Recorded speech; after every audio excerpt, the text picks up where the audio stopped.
Praise the Lord. இயேசு கிறிஸ்துவின் நாமத்தில் இந்த திங்கட்கிழமை நாள் உங்களுக்கு வாழ்த்துக்களை தெரிவித்துக் கொள்ளுகிறேன். உங்களை பார்ப்பது மிகுந்த மகிழ்ச்சி. கர்த்தர் இந்த திங்கட்கிழமை நாள்ல என்ன வாக்குத்தத்தம் கொடுக்கிறாரு தெரியுமா? பிலிப்பியர் 4 அதிகாரம் 19 வசனத்தை பைபிள்ல வாசிக்கிற, நல்லா கவனிச்சு பாருங்க. என் தேவன் தம்முடைய ஐஸ்வர்யத்தின்படி உங்கள் குறைவை எல்லாம் கிறிஸ்து இயேசுவுக்குள் மகிமையிலே நிறைவாக்குவார். இன்னைக்கு ஆண்டவர் கொடுக்கிற ஒரு வாக்குத்தத்தம், என் மகனே என் மகளே, நான் உனக்கு நிறைவாய் மாற்றுவேன். இங்க நிறைய பேர் கவனிக்க முடியாத ஒரு விஷயம் என்னன்னா, இந்த இடத்துல குறைய நிறைவா மாற்றுவேன் தான் நம்ம பார்ப்போம்.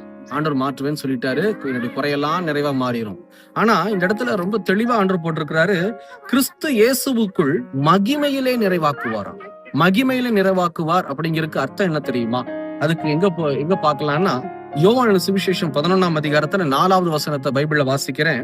இயேசு அதை கேட்ட பொழுது, இந்த வியாதி மரணத்துக்கு ஏதுவாய் இராமல் தேவனுடைய மகிமை விளங்குவதற்கு ஏதுவாய் இருக்கிறது, தேவனுடைய குமாரனும் அதனாலே மகிமைப்படுவார். இது யாரை குறித்து அப்படின்னா, லாசரு இறந்துட்டார்.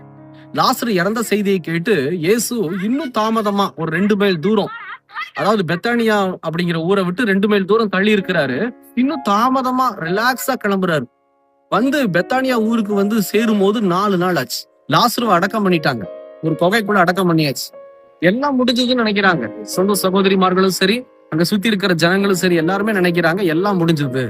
ஏன்னா 4 நாள் ஆச்சுல்ல அந்த மனுஷன் இறந்து போய் அடக்கம் பண்ணி. ஆனா இயேசு என்ன சொல்றாரு, பரவாயில்ல 4 நாள் ஆனாலும் பரவாயில்ல, அவனுடைய மரணம் எப்படிப்பட்ட மரணம் அப்படின்னா தேவனுடைய நாமத்தின் மகிமைக்காக. அப்ப அவர் என்ன செய்யறாரு, டிலே பண்ணி தான் ஆசீர்வாதத்தை கொடுக்கிறார்.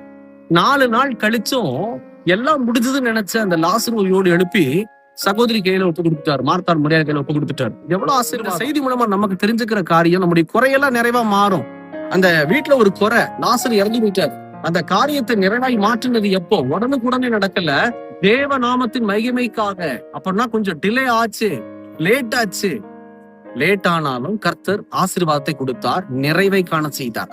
பாருங்க, செங்கடலுக்கு முன்னாடி நிற்கும் போது உடனே செங்கடல் 2 பிளக்கல, கொஞ்சம் நேரமாச்சு, தாமதம் ஏற்பட்டது.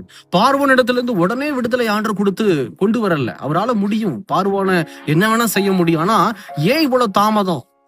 தேவன் கொடுக்கிற காரியம் எல்லாமே தாமதமா இருக்கும். ஏன்னா அவருடைய அன்பை ருசி பார்ப்பதற்கு, 2வது அவருடைய நாமத்தின் மகிமைக்காக. ஜனங்கள்லாம் பாக்குறாங்க, லாசருடைய மரணத்திலிருந்து அப்படியே கட்டுகளோடு கூட அந்த பணம் வரும்போது, இயேசு எவ்வளவு பெரியவர், இந்த ஆண்டவர் எவ்வளவு பெரியவர். இந்த நாமத்தின் மகிமைக்காக தான் நம்முடைய குறைய ஆண்டவர் நிறைவாய் மாற்றுவதற்கு தாமதமாகுது. கவலைப்படாதீங்க, நமக்கு என்ன குறையா இருந்தாலும் நிறைவாய் மாறும். கொஞ்சம் தாமதமாகும், விசுவாசத்துல நிற்போம். கர்த்தர் நம்மை ஆசீர்வதிக்க ஐஸ்வர்யம் உள்ளவராய் வல்லமையுள்ளவராய் இருக்கிறார். ஜெபிக்கலாமா? கண்களை மூடி. எங்களை நேசிக்கிற நல்ல ஆண்டவரை, இந்த வேலைக்காக ஸ்தோத்திரம். இன்னைக்கு நாங்க கற்றுக்கொண்ட ஒரு காரியம், நீர் எங்களை ஆசீர்வதிக்க வல்லமையுள்ளவர், ஐஸ்வர்யம் உள்ளவர். ஆகிலும் தேவ நாமத்தின் மகிமைக்காக எங்களை ஆசீர்வதிப்பீரப்பா. அப்படி இருக்கும்போது தாமதம் வந்தாலும் விசுவாசத்தோடு நிற்க கர்த்தர் எங்களுக்கு கிருபை தாரும். எங்களை ஆசீர்வதிக்க நீர் வல்லமையுள்ளவர். எங்களை தாழ்த்துறோம், இயேசுவின் நாமத்தில் ஜெபிக்கிறோம் பிதாவே. ஆமேன், ஆமேன். ஜெபிங்க, விசுவாசமா இருங்க, எங்களுக்காகவும் ஜெபித்துக் கொள்ளுங்கள். God bless you.